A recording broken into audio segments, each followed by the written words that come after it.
Sri Aurobindo's Savitri, a legend and a symbol. Book 5, The Book of Love, Canto 1, The Destined Meeting Place.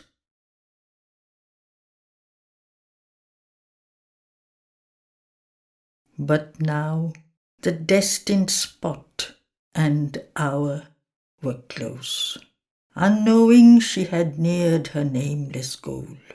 For though a dress of blind and devious chance is laid upon the work of all-wise fate, our acts interpret an omniscient force that dwells in the compelling stuff of things.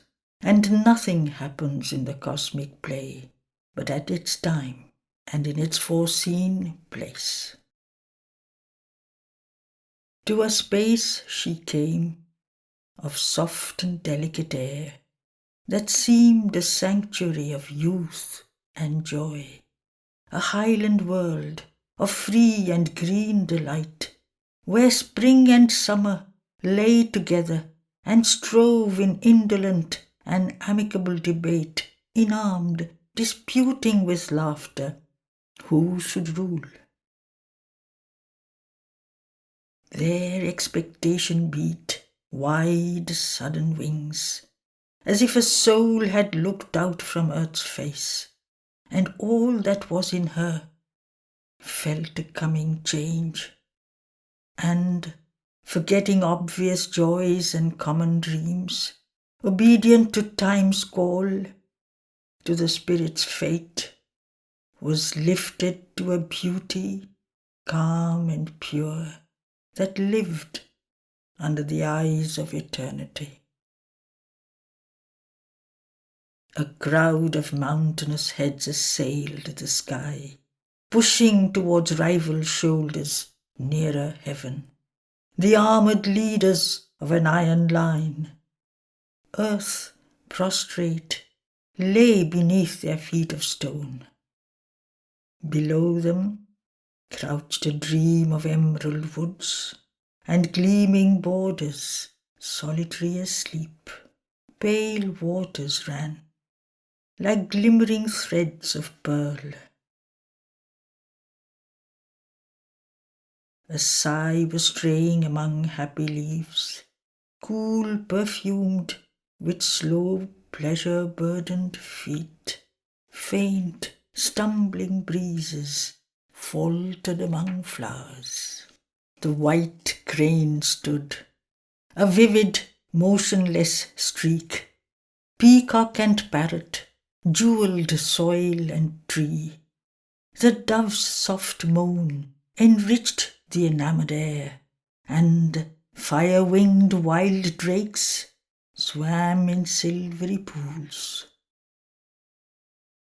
Earth couched alone with her great lover, heaven, uncovered to her consort's azure eye. In a luxurious ecstasy of joy, she squandered the love music of her notes, wasting the passionate pattern of her blooms and the festival riot of her scents and hues. A cry and leap and hurry was around, the stealthy footfalls of her chasing things, the shaggy emerald of her centaur mane, the gold and sapphire of her warmth and blaze. Magician of her rapt felicities, blithe, sensuous-hearted, careless and divine, life ran or hid in her delightful rooms. Behind all brooded nature's grandiose calm. Primeval peace was there, and in its bosom held undisturbed the strife of bird and beast. Man, the deep-browed artificer, had not come to lay his hand on happy, inconscient things. Thought was not there, nor the measurer, strong-eyed toil. Life had not learnt its discord with its aim. The mighty mother lay outstretched at ease.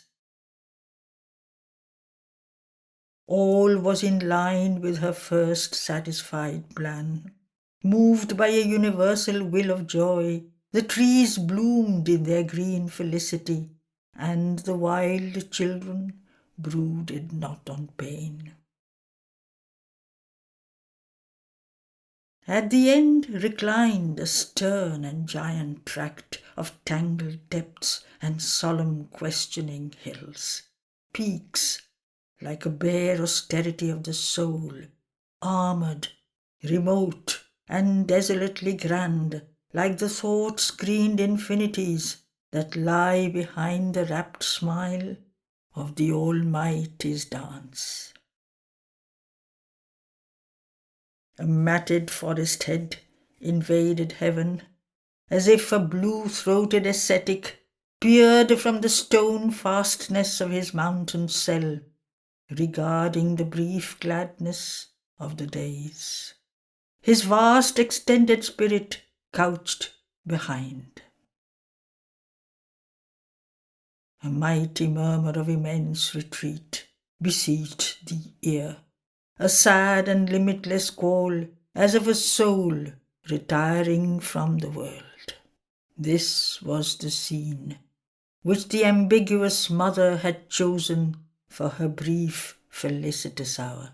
Here, in this solitude, far from the world, her part she began in the world's joy and strife.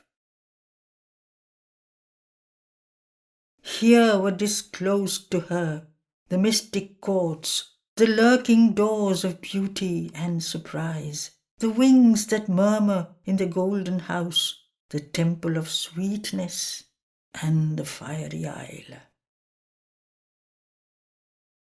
A stranger on the sorrowful roads of time, immortal under the yoke of death and fate, a sacrificant of the bliss and pain of the spheres, love in the wilderness met Savitri.